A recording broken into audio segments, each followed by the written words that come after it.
혹시 이번 주에도 동네 무인 아이스크림 할인점이나 편의점 냉동고 문을 열고 익숙한 쭈쭈바나 초코 코팅바를 무심코 집어드셨습니까? 그리고 껍질을 벗겨 한 입 베어 물었을 때 입천장에 기분 나쁘게 겉돌며 끈적하게 달라붙는 그 미끌거리는 기름막을 느끼며 고개를 갸웃하지 않으셨나요? 어릴 적 골목길 슈퍼 평상에 앉아 베어 물던 그 아이스크림은 분명 손가락을 타고 진득하게 녹아내리며 달콤하고 고소한 진짜 우유 풍미를 냈습니다. 그런데 지금 당신이 퇴근길에 600원, 1000원 주고 집어든 그 막대 아이스크림의 포장지 뒷면을 찬찬히 들여다보신 적이 있습니까? 겉포장에는 30년 전 그 귀여운 마스코트와 친숙한 로고가 그대로 박혀있지만 그 속 알맹이는 이미 여러분이 기억하던 그 음식이 아닙니다. 완전히 다른 차원의 공업용 화학 배합물로 둔갑해 있으니까요. 오늘 이 영상을 끝까지 함께 하시면 대한민국 대형마트와 편의점 냉동고를 점령한 빙과류와 모조 아이스크림의 충격적인 실체를 마주하게 됩니다. 겉으로는 고급 프리미엄을 외치면서 정작 원가 절감을 위해 유지방 대신 저렴한 가공 유지와 팜유를 들이부은 최악의 브랜드 12가지를 완벽하게 발라내드리겠습니다. 반대로 원자재 가격 폭등 속에서도 여전히 정직한 국산 생원유와 천연 과즙 비율을 꿋꿋하게 지켜내며 당신의 지갑과 위장 건강을 온전히 지켜줄 11가지 진짜 아이스크림까지 명확하게 손에 쥐어드리겠습니다. 이 영상을 끝까지 보고 나면 마트 냉동고 앞에선 대한민국 상위 10%의 날카로운 감별안을 갖게 될 겁니다. 특히 어릴 적부터 대한민국 국민 누구나 믿고 먹어왔던 가장 상징적인 국민 브랜드가 왜 절대 사지 말아야 할 최악의 1위 자리에 올랐는지, 그 배신감 넘치는 성분 조작의 현장을 가장 마지막에 가감없이 공개하겠습니다. 우리가 매일 마트 냉동고 앞에서 속아 넘어가는 메커니즘은 생각보다 단순하면서도 치밀합니다. 진짜 아이스크림의 탄생 원리는 매우 직관적입니다. 신선한 목장 원유와 농축 유크림, 계란 노른자나 천연 과즙이 베이스가 되고 여기에 최소한의 당을 더해 부드러운 냉각 공정을 거쳐 만듭니다. 하지만 국제 유지방 가격과 원유가가 치솟자 대기업 연구소들이 찾아낸 해답은 질 좋은 우유를 지켜내는 뚝심이 아니라 원가를 대폭 후려칠 수 있는 가짜 기름과 화학 첨가물의 정교한 혼합이었습니다. 기업들은 우유에서 나오는 값비싼 동물성 유지방을 싹 빼내고 대신 라면 튀길 때나 쓰는 저렴한 야자유와 수소 처리된 팜유를 들이붓습니다. 문제는 물과 기름은 섞이지 않는다는 점입니다. 여기서 바로 현대식품공학의 눈속임 기술이 등장합니다. 글리세린 지방산 에스테르 같은 공업용 화합 유화제와 구화검, 로커스트 콩검, 카라기난 같은 화학 안정제 칵테일을 쏟아붓는 것입니다. 기계 안에서 기름방울과 정제수, 인공 합성 감미료를 강제로 뒤섞은 뒤 그 미세한 틈 사이에 공기를 50% 이상 억지로 불어넣어 팽창시키면 겉보기에는 우유 생크림처럼 하얗고 부드러운 형태가 완성됩니다. 화학적 유화 기술이라는 번지르르한 포장 덕분에 당신은 신선한 우유 단백질 대신 국기름 덩어리와 트랜스 지방을 핥고 있는 셈입니다. 입안에서 체온에 부드럽게 녹아내려야 할 아이스크림이 혓바닥 위에서 미끈거리며 불쾌한 유분막을 남기는 생리학적 이유가 바로 여기에 있습니다. 대기업들은 이 저렴한 기름 덩어리에 어린 시절의 아련한 향수라는 예쁜 포장지를 씌워 지금 이 순간에도 우리에게 팔아치우고 있습니다. 도대체 어떤 브랜드들이 우리의 추억과 건강을 담보로 이런 장난을 치고 있는지 지금부터 대한민국 편의점과 마트 냉동고에서 당장 손을 떼야 할 문제적 제품 12가지를 낱낱이 해부해드리겠습니다. 12위는 노브랜드 및 대형마트 자체 브랜드 PB 혼합 멀티팩입니다. 이마트나 홈플러스 냉동 코너에 가면 한 상자에 초코, 딸기, 바닐라, 멜론 등 4가지 맛이 12개에서 16개씩 꽉꽉 채워져 단돈 4,000원에서 5,000원에 팔리는 초대용량 기획 제품들입니다. 온 가족이 넉넉하게 골라 먹으라는 패밀리 마케팅 뒤에는 지독한 원가 절감의 함정이 숨어 있습니다. 한 상자 안에 들어있지만 맛마다 화학 첨가물 배합표가 완전히 제각각입니다. 특히 민트 초코나 딸기 맛의 경우 개당 50g도 안 되는 작은 크기 하나에 성인 하루 권장량의 40%가 넘는 포화지방이 몰려 있습니다. 상자 앞면에는 신선한 목장우유와 탐스러운 과일 그림이 그려져 있지만 뒷면 원재료 첫머리는 정제수와 물엿, 수소 처리된 가공유지와 팜유가 당당히 차지하고 있습니다. 여기에 우유 점성을 흉내내기 위해 글리세린 지방산 에스테르와 구화검, 로커스트 콩검이 번복되어 있습니다. 같은 상자에서 막대 2개를 꺼냈을 때 아이가 먹는 것과 어른이 먹는 것의 지방 함량과 화학 유화제 종류가 완전히 다릅니다. 한국소비자원의 PB 빙과류 영양성분 실태조사에서도 지적되었듯 패밀리라는 푸근한 이름 뒤에 소비자가 4개의 복잡한 라벨을 대조하지 않는다는 맹점을 악용한 전형적인 모조크림 묶음입니다. 개당 300원꼴이라는 극단적 가성비는 결국 우리 몸을 공업용 식물성 유지의 처리장으로 내어준 대가일 뿐입니다. 11위는 매그넘입니다. 나를 위한 프리미엄 디저트라는 타이틀로 편의점에서 개당 3,000원에 육박하는 고가에 팔리는 브랜드입니다. 두꺼운 크랙 초콜릿 코팅과 실크 같은 바닐라로 고급 이미지를 구축해왔지만 이 브랜드의 가장 치명적인 문제는 이물질 혼입과 품질 관리 실패의 역사입니다. 영국 식품표준청 FSA는 물론 국내 식약처 해외 위해 식품 차단 목록에도 매그넘 클래식과 아몬드 일부 생산분에서 플라스틱 및 금속 파편 혼입 가능성으로 긴급 리콜 명령이 떨어진 전력이 있습니다. 수백 원짜리 저가 빙과류도 아닌 정가 2,800원 이상을 받는 최상위 프리미엄 브랜드에서 금속 조각 검출 이슈가 반복된다는 것은 제조 공정 관리에 심각한 구멍이 뚫렸다는 명백한 방증입니다. 게다가 성분을 뜯어보면 베이스에는 여전히 글리세린 지방산 에스테르, 데두레시틴, 카라기난, 로커스트 콩검 등 저가 제품과 다를 바 없는 화학 안정제 세트가 그대로 들어갑니다. 코코넛 오일을 사용해 파묘는 피했다 하더라도 화려한 골드 포장지에 지불하는 프리미엄이 소비자의 안전성과 순수 유지방 함량을 온전히 보장하지는 못한다는 불편한 진실을 보여줍니다. 화려한 금빛 포장지에 비싼 값을 치렀지만 돌아오는 것은 저가형 화학 안정제와 불안한 공정관리의 그림자입니다. 10위는 롯데 조스바, 스크류바, 수박바 등 이른바 죄크박 튜브브 및 파우치 변형 라인입니다. 1980년대부터 한국인의 여름을 지켜온 국민 빙과류이지만 최근 젤리 형태나 치어팩 파우치로 리뉴얼되며 성분이 크게 변질되었습니다. 과거 나무막대 시절에는 단순 당류와 농축과즙의 비교적 직관적인 배합이었다면 최근 파우치와 튜브형 신제품들은 얼음이 굳어 튜브 입구가 막히는 것을 방지하기 위해 정제수와 액상과당 베이스에 잔탄검, 카라기난, 합성 유화제를 듬뿍 쏟아부었습니다. 실제 과즙 함유량은 0.1%에서 1% 수준의 극미량에 불과하며 딸기향, 멜론향 등 합성향료와 인공차르 색소로 맛과 색을 조작해냅니다. 특히 유제품 알레르기가 있는 아이를 둔 부모들이 단순 과일맛 얼음과자로 믿고 샀다가 부드러운 식감을 위해 뒤섞인 혼합탈지 분유 성분 때문에 낭패를 보는 사례가 소비자원 상담실에 지속적으로 접수되고 있습니다. 포장지의 귀여운 캐릭터는 그대로지만 내용물은 화학향료와 증정제로 물들인 끈적끈적한 인공 점액질 덩어리가 되어버렸습니다. 9위는 혜태 쌍쌍바입니다. 1979년 출시되어 친구나 연인과 반으로 쪼개 먹는 추억과 우정의 대표주자입니다. 하지만 수많은 소비자들이 어릴 때 먹던 진한 코코아 맛이 아니라 물 탄 듯 밍밍하고 혀끝이 미끌거린다고 지적합니다. 그 찝찝한 느낌은 절대 기분 탓이 아닙니다. 실제 성분표를 확인해보면 순수 코코아 분말은 고작 2%에서 3% 수준에 불과하며 초콜릿의 부드러움을 지탱하는 것은 진짜 카카오버터나 우유지방이 아닌 저가 야자유와 가공유지, 혼합탈지 분유입니다. 여기에 인공유화제와 화학증정제가 결합하여 초콜릿 특유의 묵직한 질감을 어설프게 모방합니다. 과거 유제품 함량이 높았던 클래식 레시피에서 원가 압박을 견디지 못하고 식물성 기름과 화학유화제로 대체된 전형적인 사례입니다. 개당 600원이라는 저렴한 가격 뒤에 숨어 추억 속 진한 초콜릿 풍미는 사라지고 인공 착향료를 덧입힌 얇은 기름막이 당신의 혓바닥을 답답하게 코팅하고 있을 뿐입니다. 8위는 롯데 더블 비앙코 및 패밀리 파르페 컵입니다. 상단에는 부드러운 소프트 바닐라 크림, 하단에는 아삭한 사과 샤베트가 들어있는 복합컵 아이스크림입니다. 편의점에서 개당 2,200원에 판매되는 이 제품에 상단 바닐라 크림을 한 숟가락 떠서 실온에 30분간 두면 충격적인 광경이 펼쳐집니다. 우유 크림처럼 자연스럽게 녹아 액체로 흘러내리는 것이 아니라 마치 굳어버린 면도 크림처럼 거품 형태를 그대로 유지합니다. 이것이 바로 공업용 유화제와 화학 안정제가 만들어낸 가짜 정성의 극치입니다. 하단의 사과 샤베트 역시 사과 농축액은 1% 미만이며 고과당 콘시럽과 합성 사과향, 구연산, 그리고 얼음 결정이 뭉치지 않게 만드는 화학 검류가 대부분을 차지합니다. 하나의 컵 안에서 가공유지 크림의 미끈거림과 인공 액상 시럽의 극단적인 단맛을 동시에 섭취하게 되는 정교한 화학 배합의 집합체입니다. 벌써 집 냉동실에 쟁여둔 아이스크림의 성분표를 확인하고 싶어지셨다면 구독과 좋아요를 눌러주시기 바랍니다. 뒤로 갈수록 더 충격적인 배신의 브랜드들이 기다리고 있으니까요. 7위는 빙글의 더위 사냥입니다. 한여름 무더위에 반으로 쪼개 시원하고 쌉싸름한 에스프레소 맛을 즐기던 대한민국 대표 커피 빙과류입니다. 하지만 성분표를 확인하는 순간 씁쓸한 배신감을 마주하게 됩니다. 진짜 커피 추출액이나 농축액은 1%에서 2% 안팎에 불과하며 부드러운 서리빨 식감을 만들기 위해 들어간 주원료는 야자 경화유와 물엿, 백설탕, 혼합분유입니다. 즉 원두 커피를 시원하게 얼린 것이 아니라 인공 커피향을 첨가한 얼린 믹스커피 기름 덩어리에 가깝습니다. 식품의약품안전처 당류 권장 기준과 비교했을 때 더위 사냥 한 개에 든 당류는 약 20g 이상으로 각설탕 7개 분량에 달합니다. 갈증을 해소하기 위해 먹지만 먹고 나서 30분 뒤 입안이 바짝 마르고 텁텁해져 연신 생수를 들이켜게 되는 생리학적 이유가 바로 이 과도한 액상과당과 가공유지 배합 때문입니다. 떼압볕 아래 갈증을 씻어주는 시원한 커피인 줄 알았더니 혈당을 치솟게 만드는 차가운 설탕기름 셔벗이었던 셈입니다. 6위는 롯데 돼지바입니다. 1983년 출시되어 바삭한 크런치 쿠키와 딸기 시럽, 바닐라 아이스의 3단 조화로 수십 년간 베스트셀러 자리를 지켜온 국민 스틱바입니다. 하지만 오랜 팬들이 공통적으로 토로하는 불만이 있습니다. 크기가 눈에 띄게 작아졌을 뿐만 아니라 겉면의 비스킷 크런치가 입안에서 쩐내를 풍기며 눅눅하게 씹힌다는 점입니다. 돼지바 겉면의 바삭함은 고소한 버터 쿠키가 아니라 단가를 낮추기 위해 쇼트닝과 파뮤로 튀겨낸 밀가루 과자 부스러기입니다. 중심부에 든 딸기잼 역시 신선한 딸기 과육이 아니라 딸기 농축의 극소량의 팩틴, 고과당 콘시럽, 홍국 적색소, 합성 착향료를 버무려 만든 인공 젤리입니다. 한 개 70ml에 불과한 작은 막대 하나를 먹으면서 소비자는 튀김기름 쿠키, 팜유 베이스 모조 바닐라, 화학 색소잼이라는 3중의 가공유지 콤보를 고스란히 섭취하게 됩니다. 5위는 빙글의 요맘때입니다. 유산균이 살아있는 건강한 요거트 아이스크림이라는 웰빙 이미지를 앞세워 다이어터와 학부모들을 타깃으로 삼아 폭발적인 인기를 누린 제품입니다. 포장지 전면에는 수억 마리의 살아있는 농후 유산균과 플레인 요거트 이미지가 대문짝만하게 박혀 있습니다. 하지만 식품 표시 사항을 뒤집어 보면 씁쓸한 현실이 드러납니다. 진짜 농후 발효율 성분은 극히 일부에 불과하며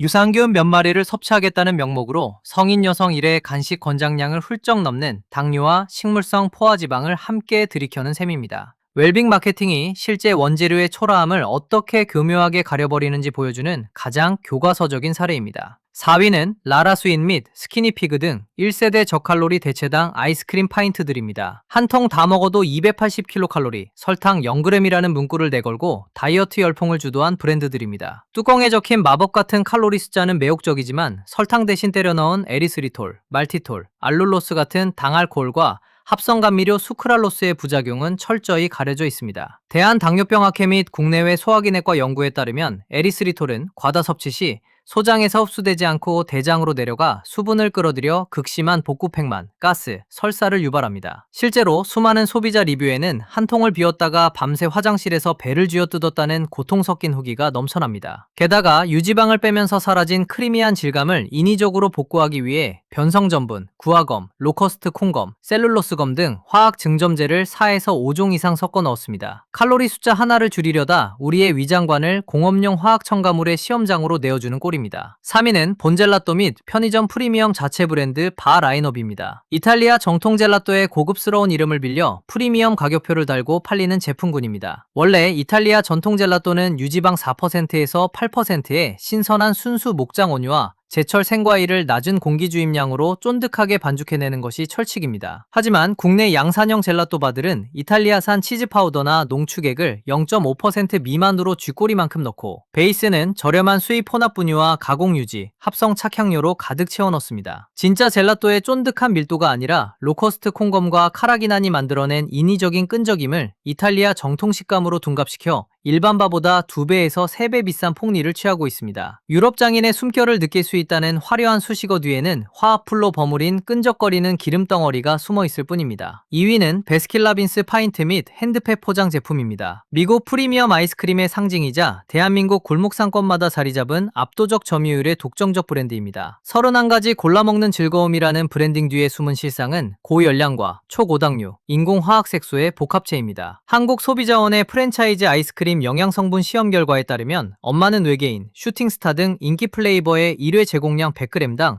당류 함량은 하루 권장량의 35%에서 45%에 달하며 포화지방 역시 위험수입니다. 특히 팝핑 캔디와 마블링 색감을 내기 위해 사용되는 식용색소, 청색 1호, 적색 40호 등 타르게 인공색소와 화학향료의 종류는 제과업계 최다 수준입니다. 여기에 매년 가격 인상을 거듭해 파인트 한 통 가격이 9,000원에 육박하지만 기본 베이스 원재료는 국산 생원유가 아닌 저렴한 수입산 혼합 탈지 분유와 식물성 유지를 혼합해 만듭니다. 브랜드 로열티와 마케팅 비용에 지불하는 돈이 원재료의 실질적 가치를 한참 초과하는 전형적인 과포장 브랜드입니다. 그리고 대망의 1위, 오늘 우리가 가장 큰 분노와 충격을 느껴야 할 대한민국 절대 사지 말아야 할 제품은 바로 빙그레 투게더입니다. 1974년 출시되어 온 가족이 함께 숟가락으로 퍼먹던 대한민국 최초의 정통 바닐라 아이스크림이라는 국민적 신뢰와 향수를 한몸에 받는 성역 같은 브랜드입니다. 하지만 오랜 세월 투게더를 사랑해온 소비자들이 옛날 그 진하고 묵직한 우유 풍미가 사라지고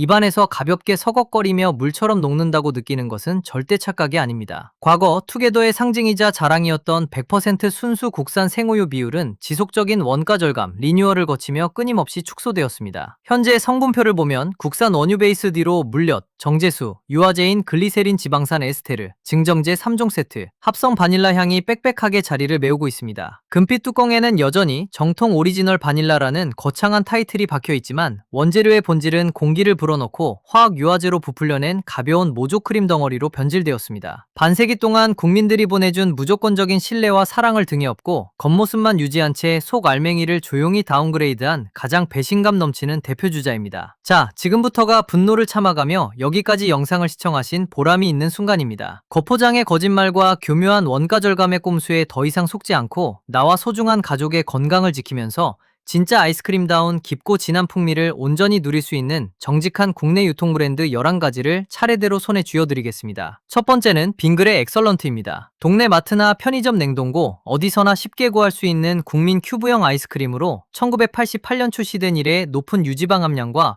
원유 배합 비율의 탄탄한 기본기를 지켜오고 있는 대표적인 스테디셀러입니다. 수많은 저가형 막대바들이 팜유와 공업용 가공 유지로 채워질 때 엑설런트는 신선한 국산 원유와 유크림을 주원료로 고집하여 혀끝에 닿는 순간 버터리하고 고소한 진짜 밀크의 바디감을 채워줍니다. 대량 양산 제품 특성상 소량의 유화제와 안정제가 포함되어 있다는 아쉬움은 있지만 1회 섭취량이 낮게 금박 큐브 하나씩 깔끔하게 통제되고 팜유 범벅 모조 빙과류와는 비교할 수 없는 정직한 원유의 묵직함을 선사합니다. 동네 할인점에서 16개들이 한 상자를 6,000원 안팎에 구매할 수 있어 개당 400원도 안 되는 놀라운 가성비로 온 가족이 믿고 즐기기에 완벽한 선택지입니다. 두 번째는 델몬트 프리미엄 과즙바 라인 망고 및 포도입니다. 롯데웰푸드에서 라이선스 생산하는 이 과즙 스틱바는 화학 색소와 설탕물 범벅인 일반 과일량 빙과류와 명확하게 선을 긋습니다. 실제 망고 농축액이나 포도 과즙 함유량이 20%에서 30% 이상 아낌없이 배합되어 있어 한입 베어 물면 인공착향료 특유의 약품 냄새가 아니라 과일 본연의 묵직한 당도와 섬유질의 차진 질감이 그대로 전해집니다. 빙과류 특유의 텁텁하고 미끈거리는 뒷맛 없이 깔끔하게 갈증을 날려주며 마트에서 개당 600원에서 800원대의 합리적인 가격대로 아이들에게 안심하고 지어줄 수 있는 최고의 과즙 스틱입니다. 세 번째는 노브랜드 바닐라 앤드 초코 미니컵입니다. 앞서 PB 멀티팩을 강하게 비판했지만 노브랜드의 특정 미니컵 라인은 정반대의 훌륭한 성분 완성도를 보여줍니다. 원가를 낮추기 위해 가짜 기름을 섞는 편법 대신 불필요한 과대 포장과 마케팅 거품을 철저히 걷어내고 순수 원유와 유크림 베이스의 담백하고 정직한 맛을 살려냈습니다. 과도한 화학 검류를 쏟아붓지 않아 숟가락으로 폈을 때 인위적인 질척거림 없이 부드럽게 떠지며 개당 1,000원 안팎의 착한 가격으로 대기업의 기만적인 3,000원짜리 모조 프리미엄 제품들보다 훨씬 투명하고 깨끗한 성분표를 당당하게 자랑합니다. 네 번째는 풀무원 요거통 및 생과일 그대로 아이스바입니다. 첨가물 최소화 원칙을 철저히 고수하는 풀무원의 바른 먹거리 철학이 고스란히 녹아든 제품군으로 인공 타르 색소와 합성 착향료를 전면 배제하고 천연 과일 퓨레와 리얼 요거트 발효유를 사용하여 자연스러운 산미를 산뜻하게 구현했습니다. 혀끝에 닿았을 때 화학 유화제의 끈적임 없이 얼음 결정이 맑고 시원하게 사르르 녹아내립니다. 마트나 온라인몰 묶음 구매 시 개당 1,000원대 초반에 구매 가능하여 알레르기나 화학 첨가물에 민감한 어린아이 간식으로 가장 이상적입니다. 다섯 번째는 서울우유 아이스크림 흰우유, 딸기우유, 초콜릿우유 파인트입니다. 100% 국산 서울우유 전용 목장의 신선한 원유를 50% 이상 아낌없이 들이부어 만든 진짜 우유 아이스크림입니다. 수입 탈지 분유를 물에 억지로 탄 조잡한 맛이 아니라 갓짠 신선한 원유를 진하게 농축한 극상의 고소함이 입안 가득 퍼지며 유화제 사용을 극소화하여 입안에서 겉도는 기름막 없이 깔끔하게 녹아 사라집니다. 파인트 한 통에 7,000원에서 8,000원 선으로 유명 프랜차이즈 브랜드의 절반 가격에 최상급 원유의 진한 풍미를 온전히 누릴 수 있는 뛰어난 대안입니다. 여섯 번째는 상하목장 유기농 아이스크림 밀크 및 딸기 파인트와 미니컵입니다. 매일 유업의 친환경 프리미엄 브랜드로 엄격한 유기농 인증 기준을 통과한 전용 목장의 원유와 유크림만을 고집스럽게 사용합니다. 합성 농약과 항생제 걱정 없는 깨끗한 원료를 바탕으로 우유 본연의 깊고 부드러운 단맛을 순수하게 끌어냈습니다. 인공 감미료나 합성 착색료를 일체 쓰지 않아 뒷맛이 물리지 않고 극도로 깔끔합니다. 가격은 미니컵 기준 3,000원대로 다소 높은 편이지만 타협 없는 원재료의 안전성을 고려하면 임산부나 영유아가 있는 가정에 가장 신뢰할 수 있는 선택지입니다. 일곱 번째는 범산목장 유기농 소프트 아이스크림 컵입니다. 대형마트와 유기농 전문 매장에서 만날 수 있는 제품으로 강원도 청정 자연에서 자연 방목으로 생산된 유기농 원유를 60% 이상 사용합니다. 단맛을 내기 위해 정제 백설탕 대신 유기농 아가베 시럽과 유기농 설탕을 최소한으로 배합하여 우유 본연의 고소한 풍미가 압도적입니다. 불필요한 화학 증정제를 넣지 않아 실온에 두었을 때 거품으로 굳지 않고 맑은 우유 액체로 정직하게 녹아내리는 자연스러운 텍스처를 직접 확인할 수 있습니다. 여덟 번째는 나뚜루 시그니처 파인트 및 바라인입니다. 롯데웰푸드의 프리미엄 전용 라인업인 나뚜루는 제주 천물 녹차, 퓨어 바닐라 등 핵심 원재료의 품질에 엄격한 기준을 적용합니다. 14% 이상의 높은 유지방 함량과 천연 바닐라 추출물을 사용하여 인공 향료로는 절대 흉내낼 수 없는 묵직하고 고급스러운 질감을 선사합니다. 대형마트 할인 행사 시 파인트당 7,000원대에 구매할 수 있어 대기업 양산 제품 중 가장 훌륭한 성분적 대안이 되어줍니다. 아홉 번째는 코스트코 커클랜드 시그니처 바닐라 아이스크림입니다. 대용량 가성비의 정점으로 미국식 슈퍼 프리미엄 등급의 기준을 완벽하게 충족하는 제품입니다. 16%가 넘는 높은 유지방 함량과 순수 천양 바닐라빈 추출물을 사용하여 입에 넣는 순간 공기구멍 없이 빽빽한 밀도가 느껴집니다. 3.8리터 대용량 두통볶음에 2만원대 초반이라는 가격으로 100ml당 단가는 동네 저가 빙과류 수준이지만 맛과 성분의 깊이는 고급 호텔 디저트에 당당히 필적합니다. 열 번째는 하겐다즈 클래식 라인입니다. 전 세계 프리미엄의 확고한 기준이라 불리는 이유는 주원료가 신선한 생크림, 탈지 농축우유, 설탕, 난황 딱 4가지에서 5가지로 끝나기 때문입니다. 공업용 유화제와 인공 화학 안정제를 일절 쓰지 않고 전통적인 냉각 공정과 계란 노른자의 천연 레시틴만으로 묵직한 점성을 완성합니다. 파인트당 14,000원이라는 높은 가격표가 붙지만 화학물질 없는 완벽한 원료와 극도로 낮은 공기 함유량이 주는 밀도는 돈값을 확실하게 증명합니다. 11번째는 베넨제리스입니다. 파인트 한 통에 13,000원대의 최고가 라인이지만 공정무역 인증을 받은 코코아와 바닐라, 비유전자 변형 원료, 성장 호르몬을 투여하지 않은 건강한 젖소의 원유만을 사용하는 확고한 생산 철학을 지녔습니다. 쫀득한 브라우니와 청크가 가득 차 있어 적은 양으로도 깊은 미식적 만족감을 주며 성분표 어디에도 꼼수 기름이나 유해 첨가물이 끼어들 틈이 없는 정직한 궁극의 아이스크림입니다. 이제 동네 마트나 편의점 냉동고 앞에서 바로 적용할 수 있는 실패 없는 아이스크림 선택의 6가지 절대 규칙을 정리해드립니다. 첫 번째, 포장지 뒷면 식품 유형에서 빙과나 가공류가 아닌 축산물 가공품 표시가 붙은 진짜 아이스크림이나 아이스밀크인지 반드시 확인하십시오. 두 번째, 원재료명 첫머리에 정제수나 야작용화요, 수소와 가공유지가 아닌 국산 원유나 생유크림이 가장 먼저 적혀있는지 점검하십시오. 세 번째, 에리스리톨이나 수크랄로스 같은 인공 대체당과 함께 구화검, 로커스트 콩검, 카라기난 등 화학 증점제가 서너 개 이상 줄줄이 적힌 제품은 피해야 합니다. 네 번째, 과일 사진이 화려하게 그려져 있어도 실제 과즙 함량이 5% 미만인 합성 향료 범벅 제품은 장바구니에서 과감히 내려놓으십시오. 다섯 번째, 손으로 들었을 때 비정상적으로 가볍고 푹신한 느낌이 든다면 질 좋은 우유 대신 공기 주입량을 60% 이상 늘려 부피만 뻥튀기한 가짜 크림입니다. 여섯 번째, 실온에 10분 두었을 때 맑은 액체로 흘러내리지 않고 면도 크림처럼 거품 형태를 유지하는 제품은 소화에 큰 부담을 주는 화학 유화제 덩어리입니다. 오늘 확인한 냉동고 속 실체는 명확한 하나의 결론을 가리킵니다. 지난 30년 동안 포장지에 친숙한 캐릭터와 감성적인 추억 마케팅은 그대로였지만 기업들은 원가 절감이라는 이름 아래 원유를 빼고 저렴한 공업용 기름과 화학 유화제를 채워 넣었습니다. 유명한 브랜드라는 이유로 어릴 적 즐겨 먹었다는 익숙함 하나만으로 라벨 확인 없이 손을 뻗는 순간 우리는 제조사의 원가 장난에 놀아나는 피해자가 됩니다. 아이스크림을 고를 때 필요한 단 하나의 생각 전환은 겉면에 적힌 화려한 광고 문구를 보지 말고 딱 3초만 투자해 뒷면의 원재료명 상단 세 줄을 직접 읽는 것입니다. 소중한 시간을 내어 이 긴 탐사 영상을 끝까지 시청해 주셔서 진심으로 감사드립니다. 냉동실에 아이스크림을 가득 채워두고 매일 꺼내 드시는 부모님이나 어린아이를 키우는 주변 지인분들에게 이 영상을 꼭 공유해 주셔서 건강한 선택을 도와주시기 바랍니다. 지금 여러분의 집 냉동실에 들어있는 아이스크림은 오늘 분석한 리스트 중 어디에 해당하며 어떤 성분이 적혀 있는지 아래 댓글로 생생하게 남겨주십시오. 여러분이 남겨주시는 솔직한 제보와 관심이 대기업들의 무책임한 성분 조작을 멈추게 만드는 가장 강력한 힘이 됩니다. 다음 시간에도 식품업계가 꽁꽁 숨겨둔 충격적인 실체를 날카롭게 파헤쳐드리겠습니다. 여러분의 식탁을 지키는 가장 정직한 눈이 되겠습니다.